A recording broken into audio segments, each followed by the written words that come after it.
And again, Prime Minister called me and told me, Rajanji, you have to go to Kerala. I said, yes. And I know Arif ji, what he is, how upright the person is. Sangh has inserted a feeling of patriotism in me. There is no ruling party, any party for the governor. Governor is above a party. Achyutanand ji had contributed. When during my college days, and we used to hear about him that he is such a good leader and this and that. Once a politician is always a politician. No, it need not be. If somebody stands up and says, we are a nation, we are one nation, what is wrong in it?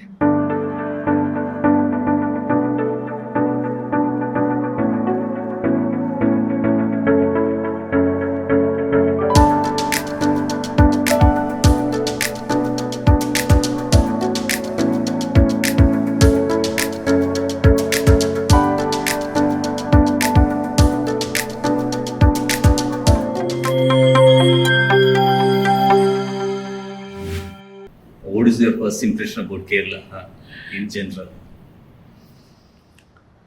First impression, when I saw Kerala from my aircraft, that I thought I am landing in Goa. I thought I am in Goa. So it is a homely affair for me to be in Trivandrum or in Kerala. Cool, calm, good people, nice to talk, good food habits. That's all. That is the enjoyment.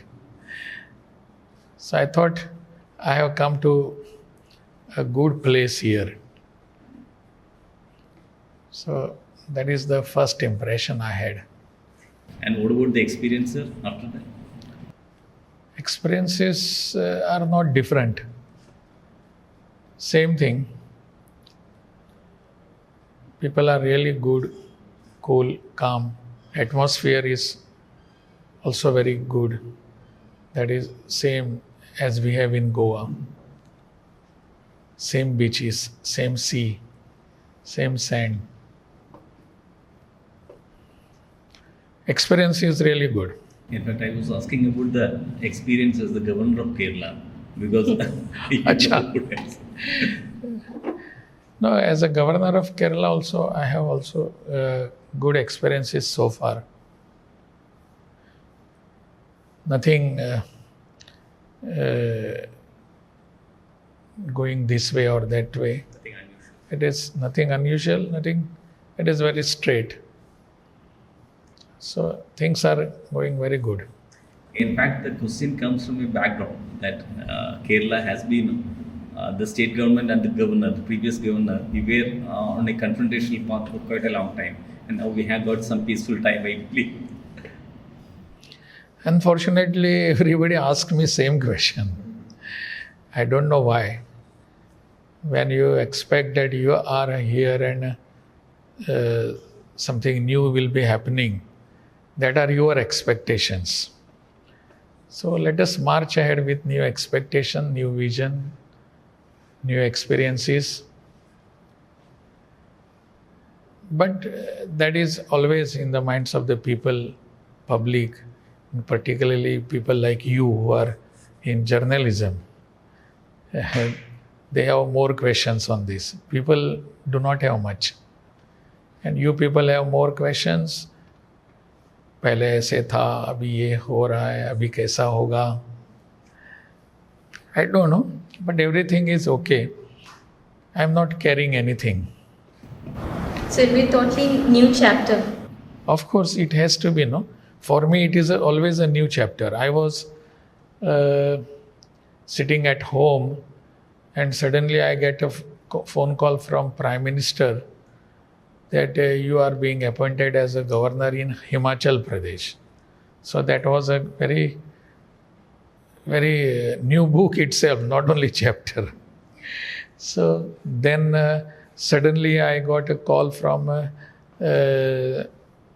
Home Minister after about 2 years. The Home Minister told me, you have to go to Bihar. I said, okay, again a new chapter. And again Prime Minister called me and told me, Rajanji, you have to go to Kerala. I said, yes. So every time it is a new chapter, new beginning, without carrying anything that has happened in the past. And I'm looking forward for better, everything that will be happening. So you are the first person from Goa to be appointed as a governor. Right, that's true. For Goan, this honor was never there. So I feel privileged because the central leadership in the union government, they chose me for this, to be the first person from Goa. So that shows your close connection with the BJP central leadership. I don't know. I have had good connection with all the BJP leadership always.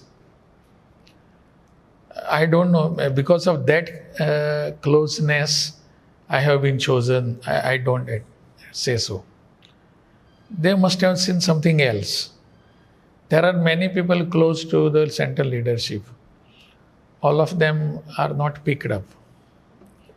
But for me, I think I felt that time and even today, I must be having something, and they expect some good chapters to be started by me everywhere, every time. And that may be the reason. Not necessarily the closeness. It's probably too early to compare. You've been governor in Bihar. So how do you see Kerala differently? Is it very different from Bihar? It is. First is the very geography, then again the history of both the places is quite different. It is a very vast, big state. We have here 3.5 crore of population or something in somewhere. And Bihar has about 16 crores. We have 14 districts here. And Bihar has 38 districts. We have 21 Lok Sabha seats. कितने हैं? 20 है. There are 40 Lok Sabha seats. We have 140 assembly members here. They have 240. So this vastness, this difference is there. Then again, polity in these two states is also different to some extent. And so, as you said, it is too early to judge for me that and compare the things there happening there, things what are happening and what would be happening are quite. Let us see, watch and say something afterwards. So, in your two previous stints as governor, how was your relation with the state government? Was it cordial? Did you take an extra effort to maintain very cordial relations with the state government? Relations were really cordial with both the governments there. When I was first appointed in Himachal, that time one party was ruling. But afterwards, the assembly elections, the another party which was in opposition that time, they came into rulings. With both governments, the earlier as well as the new one, I had very good relations. I had really good relations. In Bihar, when I was there, the chief minister may be the same, but he was in another company, and afterwards he was in some different company. Both the times I had good relations with the chief minister as well as all the parties. And as you asked, efforts are to be there both the sides, from the ruling dispensation as well as from my side.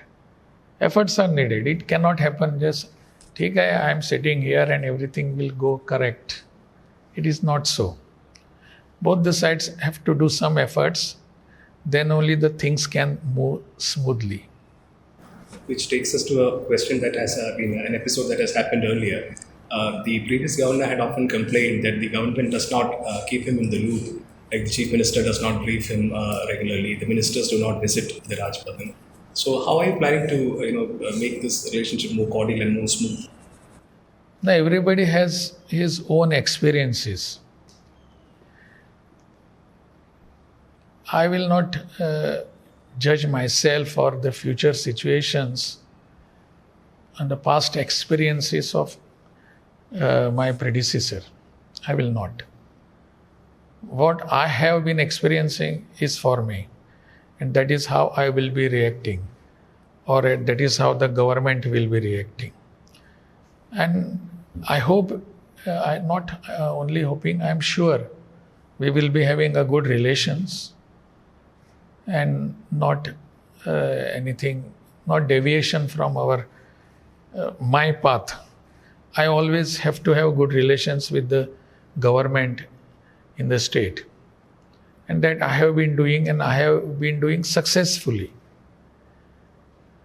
I do not expect different in this state. Sir, in connection with the previous question, your immediate two predecessors, Satashivam and Arif Muhammad Khan, they had, while Satashivam had a very cordial relationship with the state government, Arif Muhammad Khan had a very tumultuous, I would say rather fiery relationship with the state government. He used to be in news every other day, or rather he used to create news every other day. But you were rarely in news as the governor of Bihar or Himachal Pradesh, as was expected of a governor. So from what you have been saying so far, it's very clear that your tenure will be very different from your immediate predecessor. So I will not agree with you when you say that earlier governor was creating news every day. It was the situation that was creating the news. And to the situation he was responding. That is what I feel. I have also been watching from Bihar, because we all have been good friends, and looking at the situation there in particular state, why such a situation has arisen, why this reaction was there and everything. The situation, the atmosphere, that compelled somebody to do that. So I will not agree with you that the earlier governor created the news, or he wanted to be in limelight or in news every day. I will not agree to it. And for me, let us see what the situation comes. The opposition parties have been alleging that the governors are being used to harm to the government, the elected state governments. And across the country, there are empty number of examples. So in that scenario, what she's asked, the standoff between the governor and the state government, that was viewed in a particular manner, that the central government is using the governor to control the state government. You give me one instance. In fact, the previous governor, he had sent a letter to the chief minister saying that he has lost his trust in one particular minister. That has never happened in the history of Kerala. Why that was at the instance of the central government? Why do you feel so?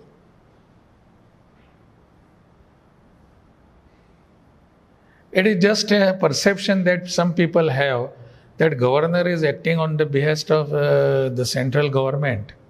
It is not so. As I mentioned to her, it is the situation that allows him to react or makes him to react to the situation. It is not that he has been asked. I have been governor for these years in 2 states.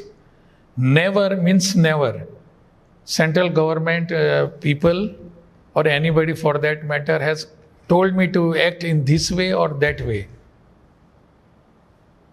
It is not like that. This perception has to be erased. he reacts to the situation. And I know Arif Ji, what he is, how upright the person is. And he has been he is responding to the situation, what has appeared here. So you mean to say governors don't come with a brief from the ruling party? Not at all. There is no ruling party, any party for the governor. Governor is above a party. Though I may be having my party affiliation, but prior to becoming a governor, I resigned from all the party affiliations and positions. That is what is true for me, it is true for everybody.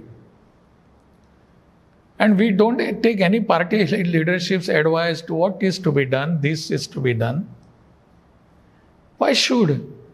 When Constitution tells you this is to be done and this is not to be done, it gives you all the limitations and all the provisions before you. Why should he ask for anybody else? Legal experts can be, there are some advisors and other, these are open for anybody. The legal expert हो सकता है या और कोई हो सकता है. Anybody can talk to them.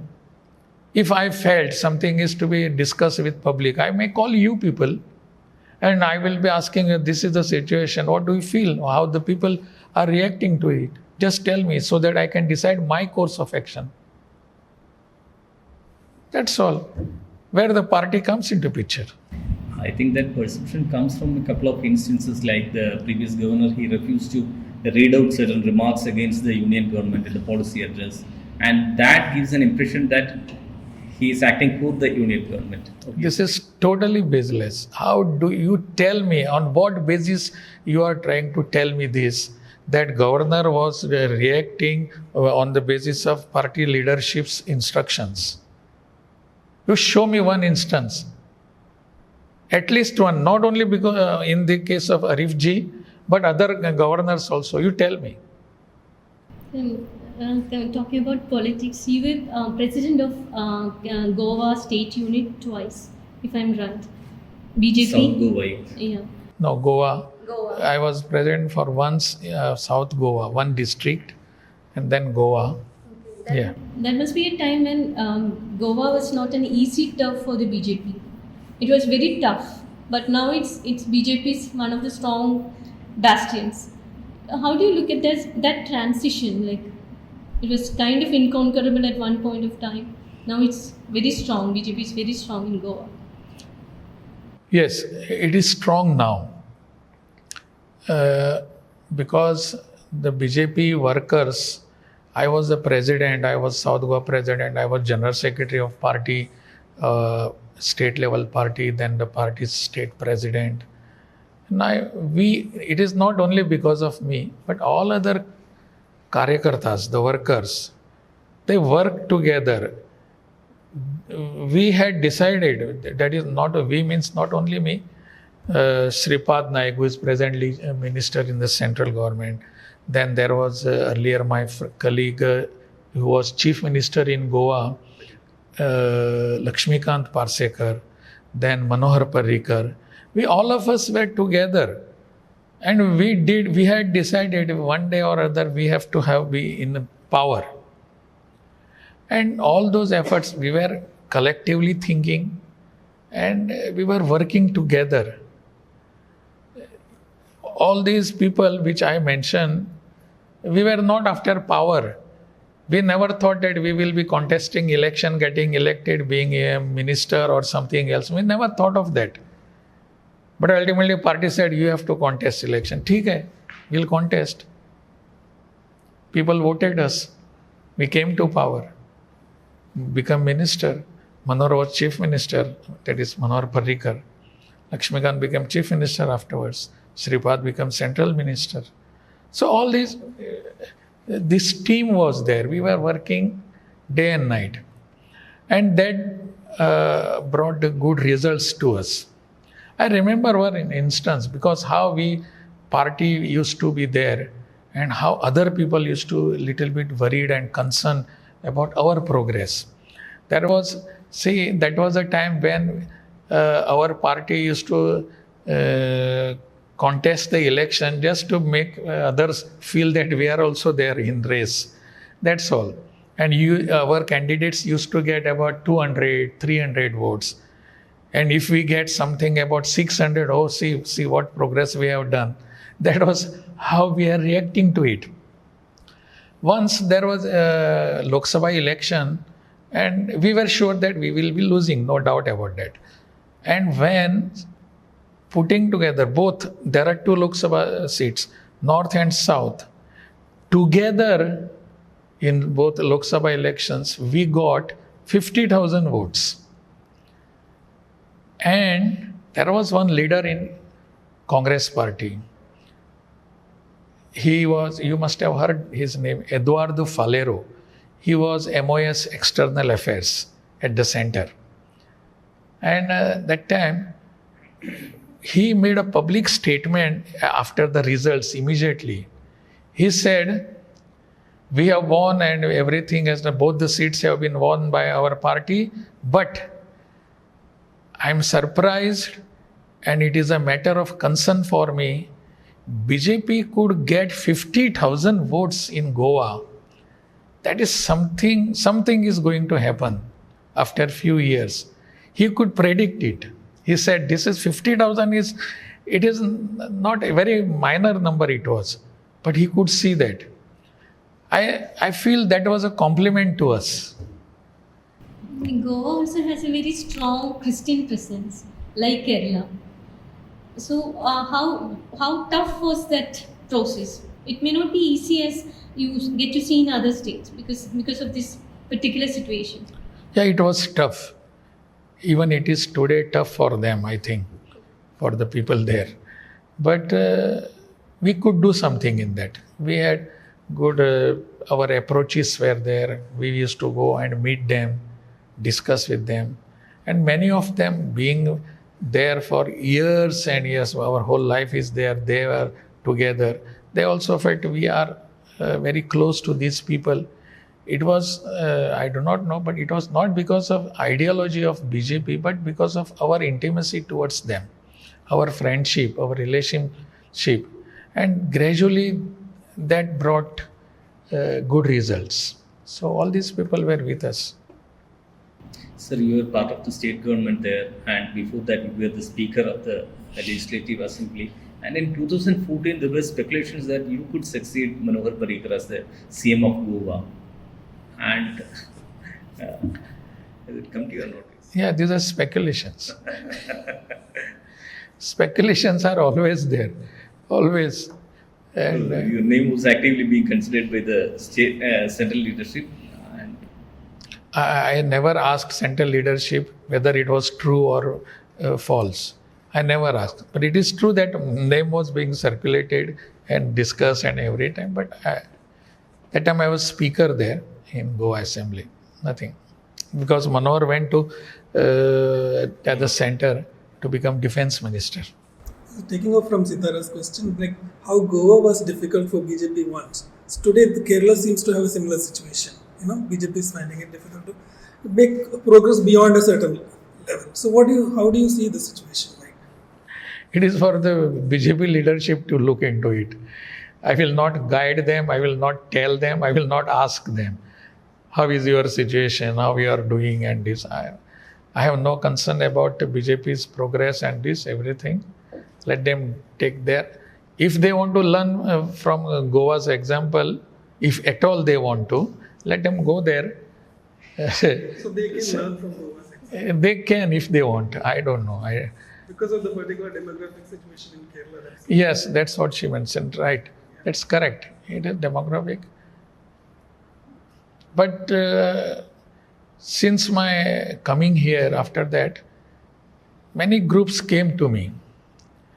And many of them were Christian leaders. And they came, they were so cordial with me. I too was very cordial with them. I also spoke to them. They also wanted to know what is in Goa, how it is here. And this. They explained to me, they have invited to me. And then I tried to find out their information of the groups, all those things. I came to know that they are Christian groups and this. But it was a good interaction with them. For me, it was good interaction. If at all some political party wants to have any good relation, they can do their programs, meet them, discuss, go ahead. So coming back to the center-state relationships, in recent Republic Day speech, you said how Kerala and center should work together, for development. So, we have had a past where, the state government has been accusing center of having a bias against Kerala. So, as a governor, what is your role going to be like as a mediator between state and center? So, what exactly would you? Unfortunately, every state government feels so, that center is against us. Center is not providing the facilities we need. They are not providing financial assistance to us. This everywhere it is. I have seen many a times that grudges or gruntling is there. They always say so. But if at all there is some truth in it, that can be sorted out. That is what I wanted to tell. I have even spoken to the Honorable Chief Minister that we can sort out if anything is needed. I also feel that for a particular scheme, more financial aid is needed. Let us talk to the people therein. I will be talking on your behalf. What is wrong in it? I am Kerala's governor. So for a particular betterment of a particular scheme, if some more financial aid is required, I will talk to them on behalf of the people and government of Kerala. I will do that. So that is my approach towards the problem. And I told Chief Minister also, and he agreed to it. He says, my contention is that there may be many problems, but solutions can be achieved by sitting across the table and not making public statements.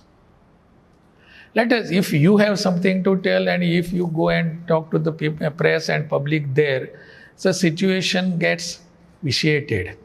It is not towards solution. But if we both of us sit together and discuss, I think half of the problems are solved here. And I am very fortunate, I am glad to tell you, Chief Minister agreed to this. He says, yes, this can be done. And this is my approach.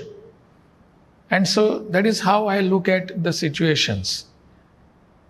It can be precipitated, but should not allow to do that. So when you spoke about resolving the problems, one major issue is that this is a state which has passed a bill to remove the governor as chancellor of universities. And this bill has been withheld assent by the president. And now they have approached the Supreme Court. Among the problems that you would intend to resolve with the Chief Minister, this is in Supreme Court? No, Supreme Court? Yes, Kerala has approached the Supreme Court against the president for withholding assent to the bill. Okay. Mm-hmm. So would you be speaking to the Chief Minister to resolve this aspect? Because 12 universities in the state are without a permanent Vice Chancellor due to this confrontation. No, let us not mix the issues. University issues are different, and that request for removal of the governor. Yeah, removal of the governor as Chancellor. From the Chancellor. Okay. He should not be the Chancellor. That is the bill. That's what the bill says. I have not gone through the bill, but see, there is no time limit for the governor to give assent. He has to give it within 10 days or 1 month or 2 years or something. There is no time limit put in our constitution. Governor can review that. And if necessary, he can take the advice of the Rashtrapati, that is the President of India. I think that has been done in this matter. Okay, let us wait for that. So what is your view regarding the universities? Should the governor be the Chancellor? Keeping apart this issue, my view is that always it has been that by the Constitution of India, governor is the ex officio chancellor of the universities, state universities. The state cannot claim that these are our universities, and so you have no job or no job to look into it. We will look into it. The Constitution of India has given this task of higher education to the governor of the particular state. Now, where is the question now? This particular fact has been asserted by the UGC, University Grants Commission, many a times. And incidentally, this particular fact has been again and again said and asserted by our judiciary, high courts and the Supreme Courts. I can cite you n number of judgments and orders by the Supreme Court.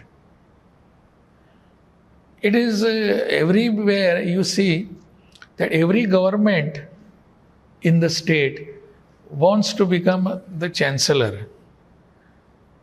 I do not know why it is. I will not name any, but I have seen many governments, how they are functioning, because I was going through the judgments of the high courts as well as Supreme Court judgments. They have very clearly mentioned this. And they have said the government of that particular state has no business to look into this. Particularly in the appointments of the vice chancellors. It is sole responsibility of the governor. And if I am, that is the governor is the appointing authority, he has also the responsibility to select the, appoint a search committee, selection committee, and get the process done. So where is the wrongdoing here? It has to be, it is there. I have read many judgments I have read. Even regarding Kerala also I have read the judgment. That was while I was in Bihar. Because sometimes some situation also had arrived there. And when I had a talk with the chief minister there, he agreed to it. He said yes.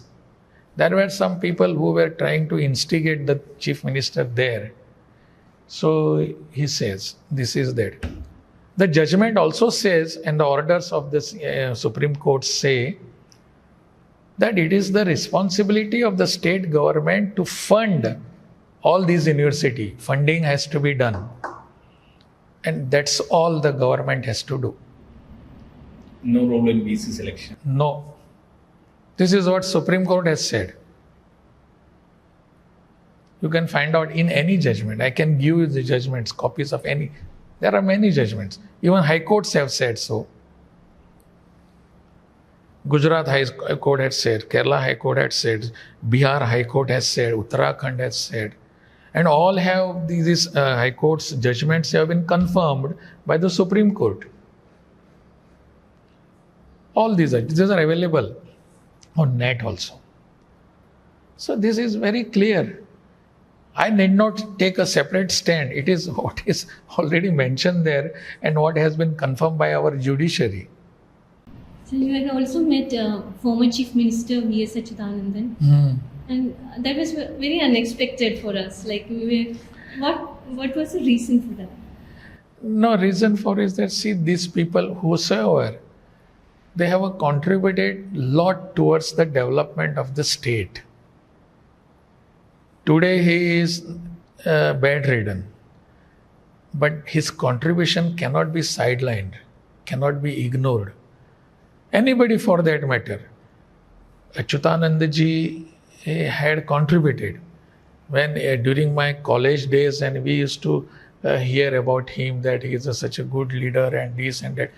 Maybe for that time I was afterwards working for BJP, and that still that time he was a Marxist and I was for BJP. But still there was admiration for such persons. And when I got the opportunity to be in Kerala, I said, I must go to him. pay my respects to him. Anybody, for that matter, for any ideology, if he has done something for the state, has to be respected, has to be mentioned somewhere else. So I try to solace myself. That's all. Once a politician, always a politician. No, not necessary. Not necessary. Because we have had people who had resigned from the. No, that is, I have went back to. to active politics. Yes, I have to change this perception. Once a politician is always a politician. No, it need not be. Why? Because there are many other areas. See, I was not a political person till I entered party politics. That is, I became the member of BJP. I was never a party person. I was working in the social field, that is particularly RSS. I was working there. That was in 1980, right? Yes, I joined BJP in 1989. Till But you then, were part of RSS before that. yes, I was working for RSS. And I never thought that I will be in party politics. But I went there. And while joining the party, I had decided myself that not to contest election. I will be working for the organization of the party. But somehow, people at the center, in the party and at the state level, they said, no, you have to contest. Even myself, Manohar Parrikar, and both of us, we had decided we will not contest elections. But we were compelled to contest the elections. So that's how we were pushed into electoral politics. We got elected, we did many things and that. Now, it was against my wish that I entered the politics. So I can easily come out of the party politics. Easily come out. And I'm sure, I'm confident of my thoughts and my actions. I know I'm doing right or wrong. I know that. I cannot be swayed away. So I am firm on my stand. I have to be above party, above politics. That is what we have been doing. So are you saying your days of politics are over? Of course, politics is, see, society is of many aspects. It is not the only politics that matters. If a social worker, he wants to work, he can do a lot of things. It is not necessary. Suppose after my governorship, I have to go to my house again. I'll sit there, enjoy everything. But the very things will not keep me quiet because of my nature and everything. It is not necessary that I should be back in party. I have many other works. There are society is looking at some persons to do their work. So we have to do that. So you had joined Sangh at a very, very young age. How has it shaped your personality? How has it influenced your upbringing? How has it been? What should I? This is what I am because of Sangha. My thoughts, my thinking, my actions. Because of Sangha, RSS. I don't attribute this to my family, my mother and father. Other than that, only my Sangha. Sangha has given me the vision. Sangha has inserted a feeling of patriotism in me. Many a times we listen to the word phrase called nation first, Rashtra Sarvopari. That particular instinct thought is in my mind because of Sangha. Because of Sangha. There is nothing greater than Rashtra, nation. Nation first. Everything comes afterwards. So this is what I am because of Sangha. At very small age, that is, even I do not know when I started going to Shakha, Sangha's RSS Shakha. You must be knowing that Shakha Shabda word. So that I do not know because my father was the Nagar Karyava of that area in the early years. So I do not know when he took my hand and took me to the Shakha. He caught me, but since then I am there and never looked back. So when you said your thinking comes because of Sangh, so I remember one statement which kind of became controversial. You were in Bihar governor. You said India did not get independence because of Satyagraha, but because of armed struggle. You know, what made you say that? What is the?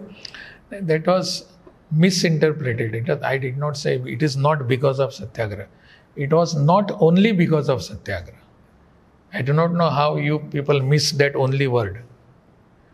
I know I was in Goa, there was a function there, and I said so. It was not only because of Satyagraha. If it was only because of Satyagraha, it means you are diminishing the qualities and the efforts that have been taken place by by our Netaji, that is Subhash Chandra Bose, by Bhagat Singh, and all those things. Their hangings we are demonizing that. Why should we? Because of all efforts. It has a reference in that, because of that sentence, it has a reference that somebody had spoken something earlier. So that was the reference to it. It was not only because of Satyagraha. Those who have did Satyagraha, those who have done fasting, they would have came on the streets saying Jindabad, Murdabad, Bharat Mata Ki Jai, Vande Mataram. They have their contribution towards our freedom struggle, but also these people who have gone to the gallows have those who have taken Shastra in their hand also have contributed a lot towards the freedom of our nation. Do you think their contributions have been ignored by our history? Sometimes I feel so. Because not have been properly documented, not have been properly put forth before the society. And that was the reason why only Satyagraha was not there. It was a major part, no doubt about it. But many people have done a lot for this society, this nation. How do we ignore that? That was the context of this. You have been part of the Sangh for quite a long time, and one major criticism against Sangh, particularly these days, is that it's trying to destroy the diversity of the country, like bringing in this one nation, one election, one language, one food culture. So, how do you look at that? What is that? Sangh, where Sangh comes in the It picture? has got nothing to do with Sangh, but the government which is being run by the Sangh Parivar, or which is being controlled by Sangh Parivar. And one major criticism is that the federal nature of the country is being destroyed or getting affected because of all this one nation thing. Do you feel that there should not be feeling of one nationness?